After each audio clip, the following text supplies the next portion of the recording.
เบื้องต้นธรรมชาติเป็นธรรมะของชาวโลกเมื่อพระพุทธเจ้าอุบัติเกิดขึ้นจนได้เป็นศาสดาเอกของโลกธรรมะจึงเป็นสมบัติของโลก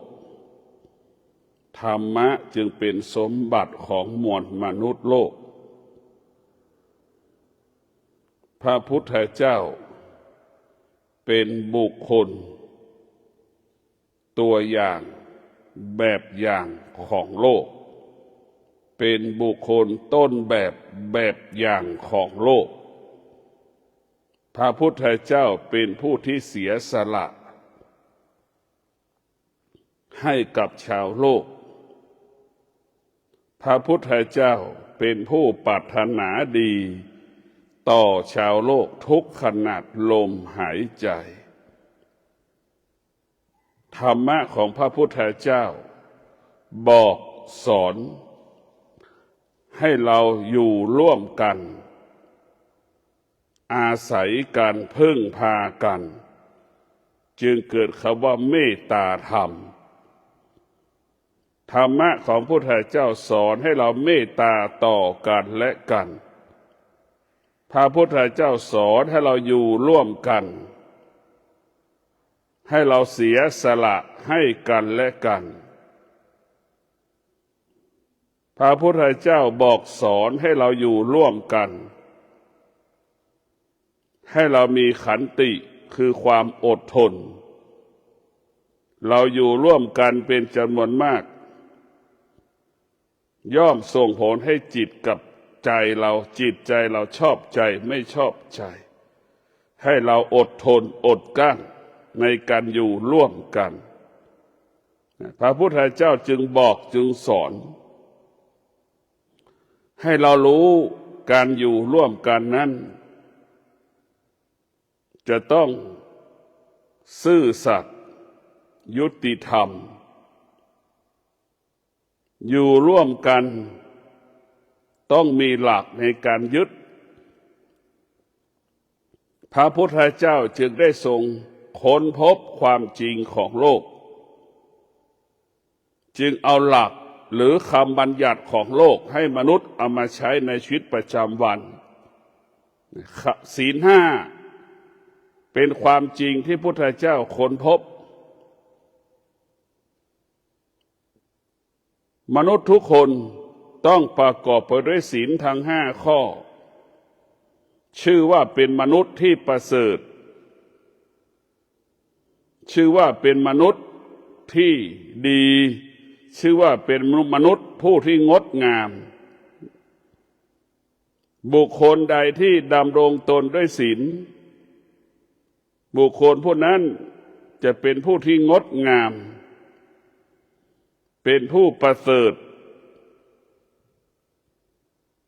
ธรรมะของพระพุทธเจ้า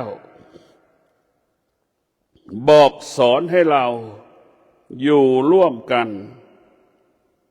ถ้อยทีถ้อยอาศัยกันให้รู้จักบทบาทหน้าที่ซึ่งกันและกันธรรมะของพระพุทธเจ้าจึงเป็นความจริงของโลกเช่นแม่มีลูกแม่ก็ห่วงลูกของตนไม่ยอมให้ใครมาเบียดเบียนชีวิตลูกของตนนี่แหละธรรมะศีลห้าข้อที่หนึ่งจึงเป็นความจริงของชาวโลกลูกทุกคนก็เป็นสมบัติของพ่อแม่แม่ทุกคนก็เป็นสมบัติของลูกลูกทุกคนก็ไม่ยินยอมให้บุคคลใดที่จะมาเบียดเบียนชีวิตแม่ตนเองนี่แหละธรรมะของพระพุทธเจ้าจึงเป็นความจริงของลูกจึงเป็นความจริงของแม่จึงเป็นความจริงของคนทั้งโลกจึงเป็นความจริงของโลกพระพุทธเจ้าจึงให้เราเอาศีลทั้งห้าข้อเป็นบทบัญญัติของโลกศีลห้าเป็นบทบัญญัติของโลก ทุกคนที่เกิดมาต้องประกอบไปด้วยบทบัญญัติของโลกต้องปฏิบัติตามคำบัญญัติของโลกคำว่ามั่นคงคำว่าปลอดภัยเกิดกับบุคคลนั้นคำว่านอนเป็นสุขกินเป็นสุขตื่นเป็นสุขทำงานมีความสุข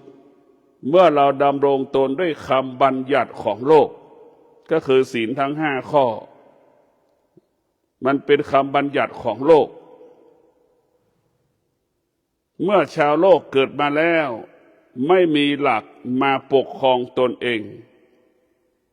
พระพุทธเจ้าจึงค้นพบหลักการปกครองก็คือศีลนี่เป็นหลักการปกครองตนคนทุกคนจะต้องดำรงตนด้วยศีลทุกคนรักชีวิตตนเองนี่คือความจริงของโลกพ่อแม่ทุกคนรักลูกตนเองนี่คือความจริงของโลกลูกทุกคนรักพ่อแม่ตนเองคือความจริงของโลก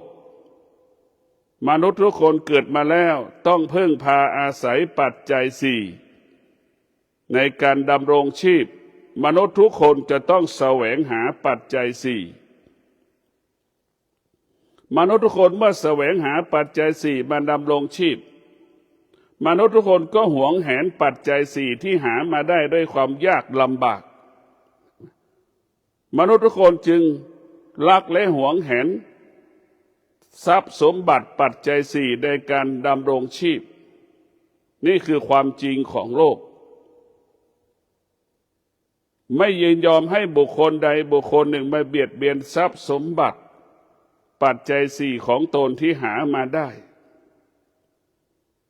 นี่แหละคือความจริงของโลก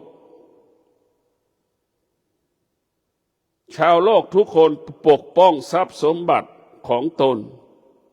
อาชีพหน้าที่ของตนนี่คือความจริงพ่อแม่หัวหน้าครอบครัวจำเป็นต้องพึ่งพาบทบัญญัติหลักศีลทั้ง5 ข้อหรือศีล5เป็นคำบัญญัติของโลกเมื่อชาวโลกต้องการความมั่นคงเมื่อชาวโลกต้องการความปลอดภัยชาวโลกต้องดำรงตนด้วยศีลทั้ง5 ข้อคำว่าปลอดภัยเกิดขึ้นแก่โลกใบนี้คำว่ามั่นคงเกิดแก่โลกใบนี้ผู้อาศัยอยู่บนโลกใบนี้กินมีความสุขนอนมีความสุขอยู่อย่างมีความสุขท่านทั้งหลายพระพุทธเจ้าจึงชื่อว่าผู้วางรากฐานวางรากฐานการปฏิบัติตนประพฤติตนให้กับชาวโลกโดยให้ชาวโลกปฏิบัติตามคำบัญญัติของโลกก็คือศีลทั้ง5 ข้อการได้มาซึ่งสิ่งต่างๆที่มาครอบครองต้องประกอบไปด้วยศีลทั้ง5 ข้อการได้มาซึ่งวัตถุสิ่งของต่างๆต้องประกอบไปด้วยศีลทั้ง5 ข้อการได้มาแล้วมั่นคงปลอดภัยการได้มาสิ่งมีชีวิตสิ่งไม่มีชีวิตที่เราครอบครองก็ต้องประกอบไปด้วยศีลทั้ง5 ข้อการได้มาสิ่งเหล่านั้นมาครอบครองก็มั่นคงปลอดภัยเป็นที่ยอมรับของคนทุกคนนี่แหละคือธรรมะของพระพุทธเจ้าเป็นผู้ค้นพบความจริงของโลกพระพุทธเจ้าเป็นผู้ที่มีเมตตาต่อชาวโลกเป็นผู้ที่มีเมตตาต่อชาวโลกจึงเป็นผู้ที่เสียสละให้กับชาวโลกพระพุทธเจ้าจึงเป็นผู้ที่บุคคลเป็นผู้ที่อดทนที่สุดในโลกใบนี้พระพุทธเจ้าจึงนำเอาความจริงของโลกมาประกาศให้กับชาวโลกได้รับรู้และไปปฏิบัติแล้วชาวโลกจึงรู้ ทำให้กายและใจสบายชาวโลกจึงรับรู้ว่าธรรมะของพระพุทธเจ้านั้นเป็นความจริงของชีวิตธรรมะของพระพุทธเจ้าจึงเป็นที่พึ่งของเรา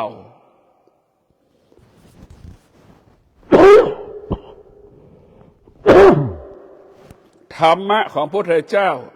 เป็นที่พึ่งอันประเสริฐไม่มีสิ่งใดเป็นที่พึ่งอันประเสริฐไม่มีในโลกมีแต่ธรรมะของพระพุทธเจ้าเป็นที่พึ่งอันประเสริฐเป็นที่พึ่งอันเลิศเพราะธรรมะอยู่ที่กายกับจิตธรรมะเกิดขึ้นที่กายกับจิตธรรมะเกิดอยู่ที่กายกับจิตเกิดขึ้นที่กายกับจิตเพราะฉะนั้นพวกเราทั้งหลายธรรมะจึงเป็นบิดามารดาที่แท้จริงของลูกธรรมะจึงเป็นบิดามารดาที่แท้จริงของลูก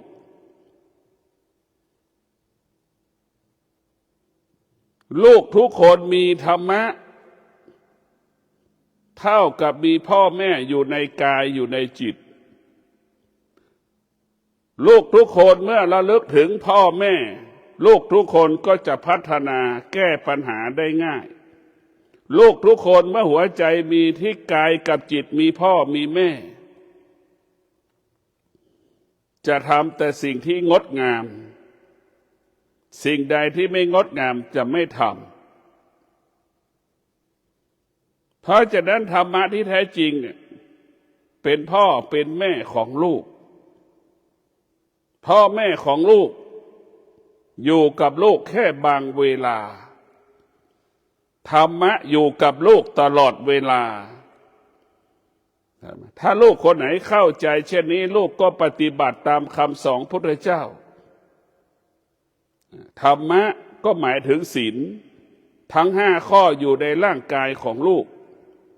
ศีลทั้ง5 ข้อนั่นแหละคือเป็นพ่อเป็นแม่ของลูกเมื่อพ่อแม่รักลูกเมื่อลูกรักพ่อรักแม่ลูกก็ต้องรักษาศีล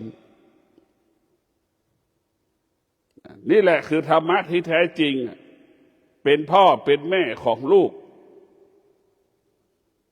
พ่อแม่ที่เราเกิดมานั้นก็เป็นแค่สมมุติมันเป็นอนิจจังเป็นทุกขังเป็นอนัตตาอยู่กับเราแค่บางเวลาไม่ได้อยู่กับเราตลอดเวลาแต่สิ่งที่อยู่กับเราตลอดเวลาก็คือธรรมะก็หมายถึงศีลสมาธิปัญญาสติกับปัญญาสติกับสมาธิอยู่กับเราตลอดเวลาธรรมะจึงเป็นบิดามารดาของชาวโลกธรรมะจึงเป็นบุตรธิดาที่ดีที่แท้จริงของบิดามารดาถ้าบิดามารดาเข้าใจว่าเรามีธรรมะเมื่อมีธรรมะเท่ากับเรามีบุตรเป็นหมื่นคนธรรมะคือความดีธรรมะคือความจริงเมื่อคนทุกคนดำรงด้วยความดีความจริงทุกคนจะช่วยเหลือเกื้อกูลกันยามที่ปกติก็ไปมาหาสู่ยามที่ผิดปกติก็มาดูแลช่วยเหลือเกื้อกูลซึ่งกันและกันนี่แหละคืออานุภาพของธรรมะเพราะฉะนั้นลูกของเราก็อยู่กับเราแค่บางเวลาลูกไม่ได้อยู่กับเราตลอดเวลาธรรมะที่แท้จริงนี่แหละคือเป็นลูกของเราลูกของเราไม่ได้อยู่กับเราธรรมะในปีค่าเท่ากับเป็นลูกของเราตนแลเป็นที่พึ่งแห่งตนเห็นไหมนี่แหละเพราะฉะนั้นพวกเราทั้งหลายให้เข้าใจว่าธรรมะนี่มันเป็นลูกที่แท้จริงของเราเป็นบิดาที่แท้จริงของเราถ้าคนทุกคนเข้าใจอย่างนี้เราก็ไม่ต้องอาศัยพ่อไปอาศัยแม่ไม่ต้องไปพึ่งพาพ่อแม่ต่างคนต่างช่วยเหลือตัวเองต่างคนต่างปฏิบัติตนประพฤติตนไม่ต้องไปยึดติดต่อกันและกันไม่ต้องไปยึดมั่นต่อกันและกันให้เราเข้าใจกันว่ามันเป็นเช่นนี้มันเป็นแบบนี้ พ่อแม่สามีภรรยาลูกมันเป็นอันนี้มันเป็นสิ่งที่ไม่เที่ยงมันเป็นสิ่งที่ไม่เที่ยงมันเปลี่ยนแปลงตลอดกาลเวลาเราต้องพิจารณาทุกอย่างธรรมะมันเป็นสารพัดหรือว่าธรรมะเนี่ยเป็นสิ่งสารพัดนึกธรรมะที่แท้จริงคือเป็นสามีเป็นภรรยาเป็นสามีธรรมะที่แท้จริงเป็นสามีเป็นภรรยาเราอยู่กับสามีภรรยาเราก็อยู่ไม่มีความสุขความสุขที่แท้จริงก็คือธรรมะนี่แหละเมื่อสามีรักษาศีลสามีก็จะมีความสุขเมื่อภรรยารักษาศีลภรรยาก็มีความสุขสามีกับภรรยาก็ไม่ได้อยู่ร่วมกันอีกตลอดเวลาอยู่ร่วมกันแค่บางเวลาแต่ธรรมะอยู่กับเราตลอดเวลาเพราะธรรมะอยู่ที่กายกับจิตเมื่อเรามีธรรมะเท่ากับเรามีสามีอยู่ในใจเรามีธรรมะเท่ากับมีภรรยาอยู่ในหัวใจเรามีธรรมะเท่ากับมีลูกอยู่ในหัวใจเรานี่แหละคือตนแลเป็นที่พึ่งแห่งตนเราจะคิดได้แบบนี้เพราะฉะนั้นพวกเราทั้งหลายธรรมะที่แท้จริงมันเป็นนายจ้างที่ดีของเราเห็นไหมตนแลเป็นที่พึ่งแห่งตนเห็นไหมเป็นนายจ้างที่ดีธรรมะของพระพุทธเจ้าก็เป็นลูกจ้างที่ดีเป็นลูกจ้างอีกธรรมะเป็นนายจ้างที่แท้จริงของลูก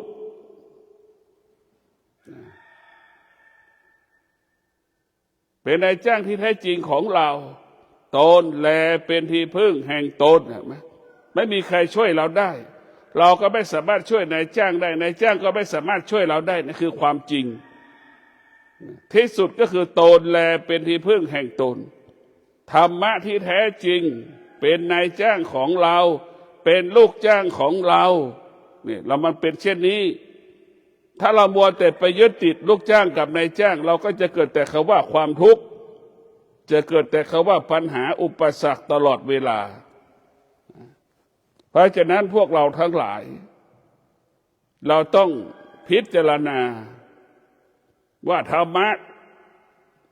เป็นญาติที่แท้จริงของเรา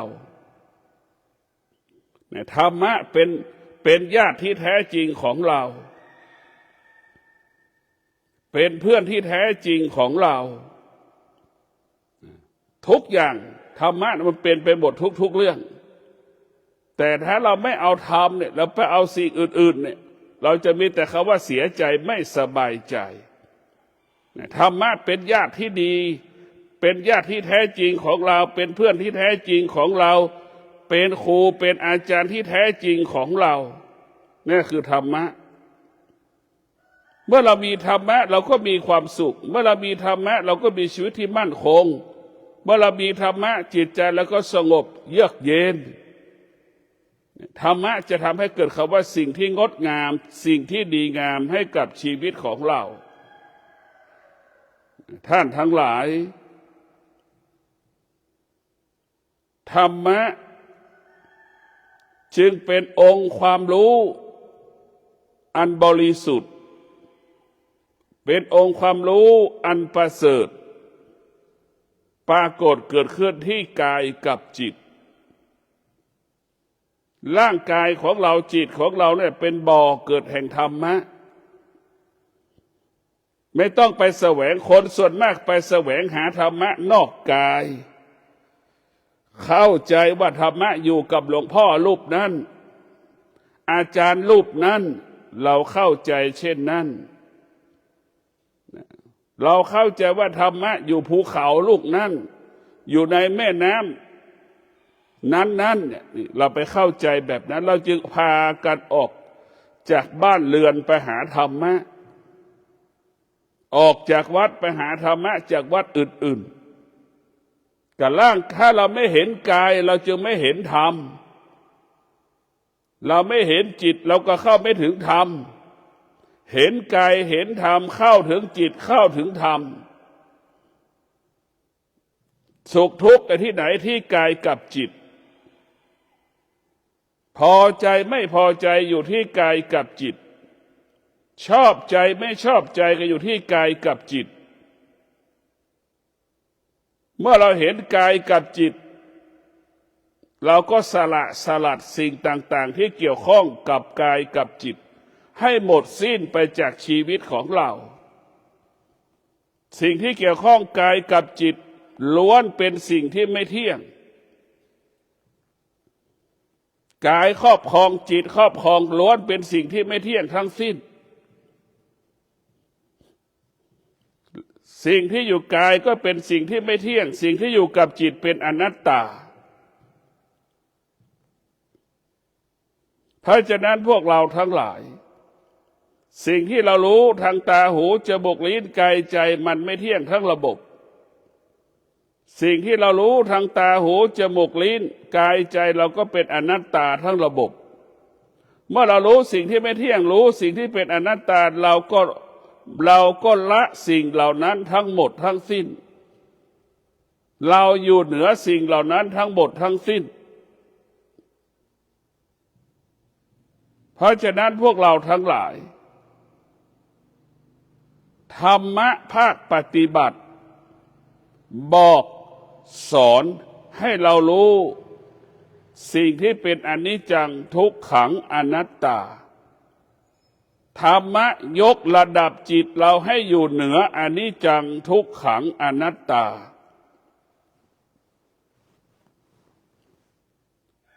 ยกระดับจิตเราให้จิตเราอยู่เหนืออนิจจังทุกขังอนัตตา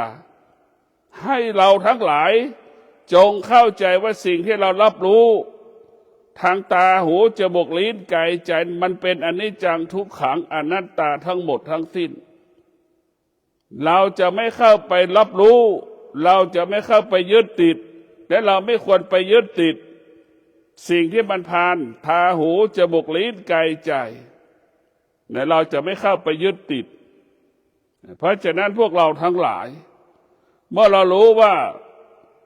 โลกใบนี้เป็นอนัตตาเราก็ไม่ต้องไปยึดติดสิ่งใดสิ่งหนึ่งที่มีอยู่บนโลกใบนี้แม้กระทั่งร่างกายของเราก็ยึดไม่ได้เรารู้ว่าสิ่งที่มีอยู่บนโลกใบนี้มันไม่เที่ยงเราก็ไม่ควรไปยึดติดยึดมั่นกับสิ่งที่มันไม่เที่ยงพวกเราทั้งหลายเราเกิดมาแล้วเราได้เกิดมาแล้วเราได้พิจารณาชีวิตของเราสิ่งที่เป็นที่พึ่งของเราก็คือธรรมะตนแลเป็นที่พึ่งแห่งตนตนแลเป็นที่พึ่งแห่งตนไม่มีใครช่วยเราได้นอกจากตัวเราเท่านั้นที่จะช่วยตัวเราไม่มีใครดูแลเราได้เท่ากับเราดูแลตัวเรา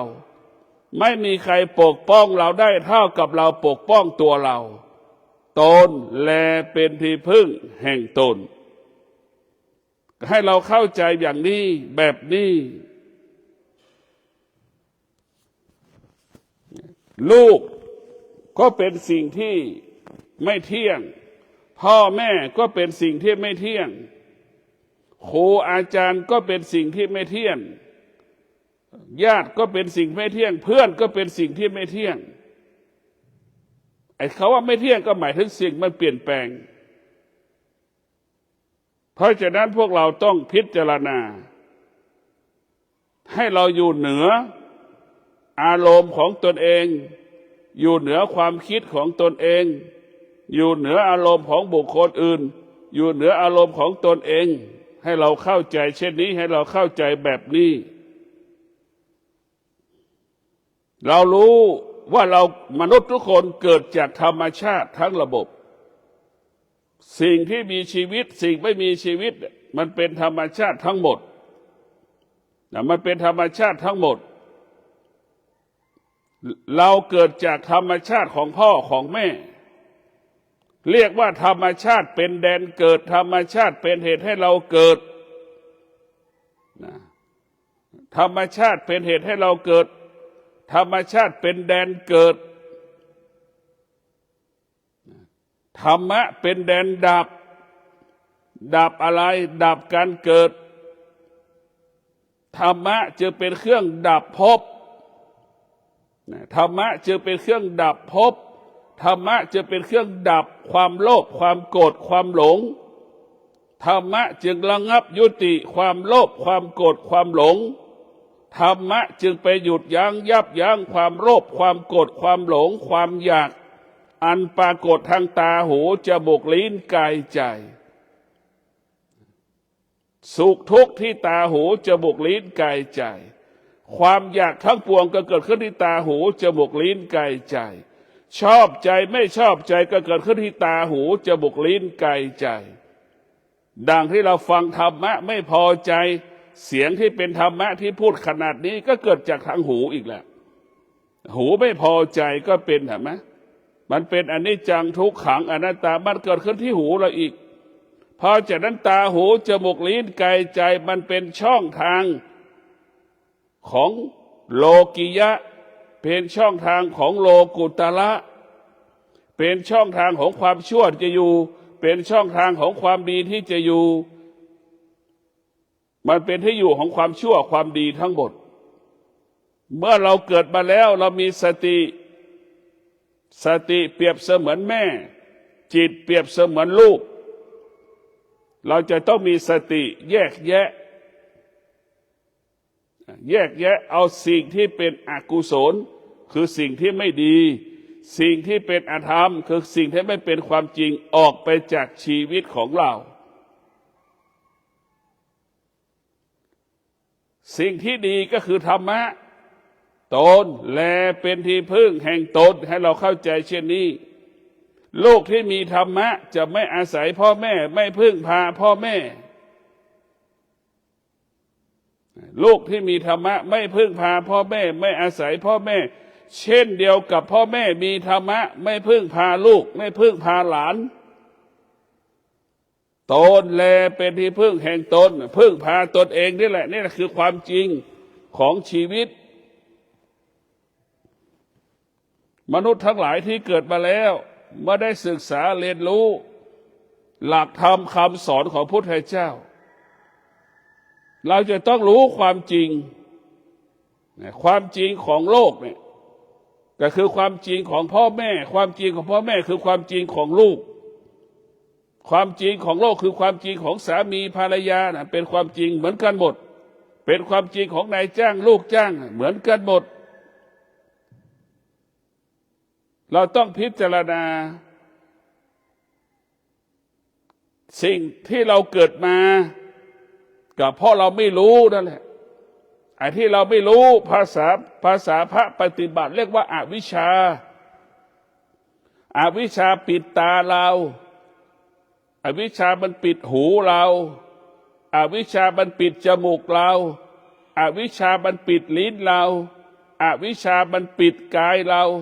อวิชชามันปิดจิตเรามันปิดหมดเลยมันไม่ให้เรารับรู้เรื่องความจริงอวิชชามันให้เรารับรู้สิ่งที่ไม่เป็นจริงดังลูกที่มีอวิชชาก็จะเห็นเพื่อนยิ่งใหญ่กว่าพ่อแม่ตนเองลูกที่มีธรรมะมีวิชาหมายถึงความจริงธรรมะก็คือความจริงลูกก็จะเห็นบิดามารดาดีกว่าเพื่อนตนเองเห็นบิดามารดาเหนือกว่าบุคคลอื่นๆนี่แหละลูกที่มีวิชาเห็นความจริงว่าพ่อแม่เป็นผู้ให้กำเนิดชีวิตสิ่งที่เราต้องปฏิบัติก็คือปฏิบัติตามพ่อแม่อบรมสั่งสอนมันจะรู้ความจริงที่เราไม่รู้ก็เพราะอวิชชาทั้งหมดทั้งสิ้นเมื่อเราอยากเป็นผู้รู้เราต้องดับสิ่งที่เป็นอวิชชาออกจากจิตเราให้ได้จิตมนุษย์ทั้งหลายนี่มันเป็นอวิชชาทั้งหมดมันจึงไม่เห็นความจริงของความจริงจึงไม่เห็นความจริงเหนือความจริงมันเป็นความทุกวันในมนุษย์ ดำรงตนเป็นความจริงของธรรมชาติเท่านั้นธรรมชาติมันเปลี่ยนแปลงสิ่งที่มันเปลี่ยนแปลงไม่ใช่ความจริงให้เราเข้าใจว่าสิ่งที่เปลี่ยนแปลงไม่ใช่ความจริง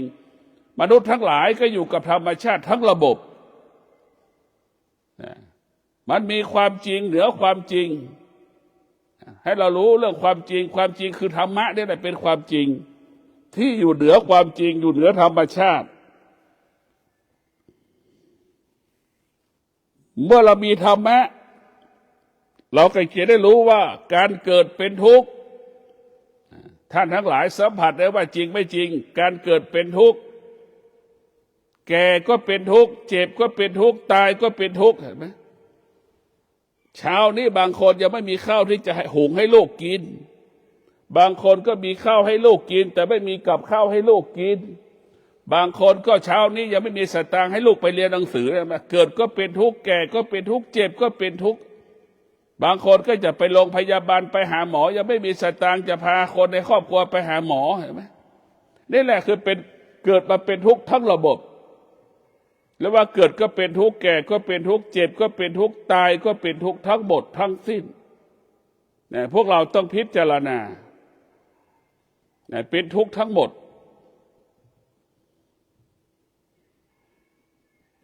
ผู้ที่มีวิชาจะเห็นความจริงหัวจิตหัวใจผู้ที่มีวิชาจะเห็นความจริงอยู่กับความเป็นจริงคืออยู่กับธรรมะอดทนเมื่อเราอดทนนี่เราก็สร้างความดีให้กับตนเองหากเราไม่อดทนเราจะเบียดเบียนตนเองทำลายตนเองเท่ากับทำลายคนอื่นอีกถ้าเราขาดความอดทนเราอดทนนี่ก็คือสร้างสรรค์เราไม่อดทนมันก็เบียดเบียนทำลายชีวิตเราเหมือนลูกเศรษฐีไม่อดทนใช้เงินอย่างเดียวไม่อดทนจนที่สุดลูกเศรษฐีกลายเป็นยาจกลูกของคนยากจนอดทนท้ายสุดลูกคนยากจนกลายเป็นลูกเศรษฐีธรรมะจึงเปลี่ยนแปลงชีวิตของมนุษย์จากที่ไม่มีกินมีกินนี่แหละคือธรรมะจากที่มีกินเหลือกินจากที่มีเก็บเหลือเก็บจากที่มีออมเหลือออมเหลือแบ่งปันเนี่ยอันนี้คือธรรมะมาเปลี่ยนแปลงชีวิตของเราให้เราเข้าใจละอวิชชาให้ได้เราต้องละอวิชชาเราต้องละอวิชชาใช้วิชาดับอวิชชาวิชาคือความจริงความจริงคือธรรมะเอาธรรมะไปดับธรรมชาติธรรมชาติไม่ใช่ความเป็นจริงของชีวิตนี่เราไปยึดพ่อแม่เราก็เสียใจเห็นไหมพ่อแม่ไม่ได้อยู่กับเราตลอดเวลาพ่อแม่ตายเลยจะไปร้องไห้เสียใจทำไมพ่อแม่จึงตายเนี่ยเขาเสียใจมันไม่เกิดประโยชน์ใดๆทั้งสิ้น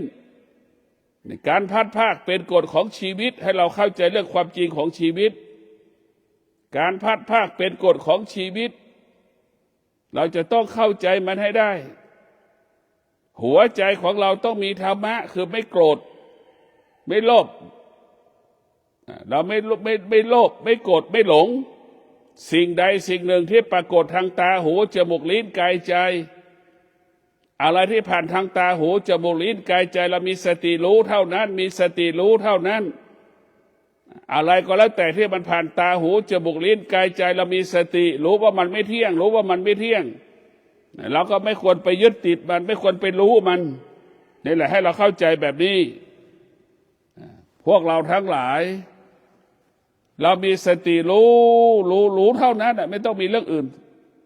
รู้ว่าสิ่งที่เรารู้มันไม่เที่ยงสิ่งที่เรารู้มันเป็นอนัตตาเมื่อเรารู้สิ่งที่มันไม่เที่ยงสิ่งที่เป็นอนัตตาเราจงอยู่เหนือมันเราฝึกจิตเพื่อให้อยู่เหนืออนิจจังทุกขังอนัตตาเราไม่ได้ฝึกจิตแล้วจะอยู่ใต้อำนาจอนิจจังทุกขังอนัตตาสุขเกิดก็สะเทือนทุกข์เกิดก็สะเทือนเห็นไหมหัวใจที่มีวิชากับปัญญาสุขเกิดไม่มีค่าทุกข์เกิดไม่มีค่าสุขจะจากทุกข์จะจากก็ไม่มีค่าสุขจะอยู่ทุกข์จะไปก็ไม่มีค่าเพราะหัวใจที่มีวิชากับปัญญา งดงามอยู่ตลอดกาลเวลาก็ขอความสุขสวัสดีจงเกิดแก่ท่านทั้งหลายมีสติรู้ด้วยวิชาปัญญาจิตใจงดงามงอกงามตลอดกาลเวลาขอเจริญพร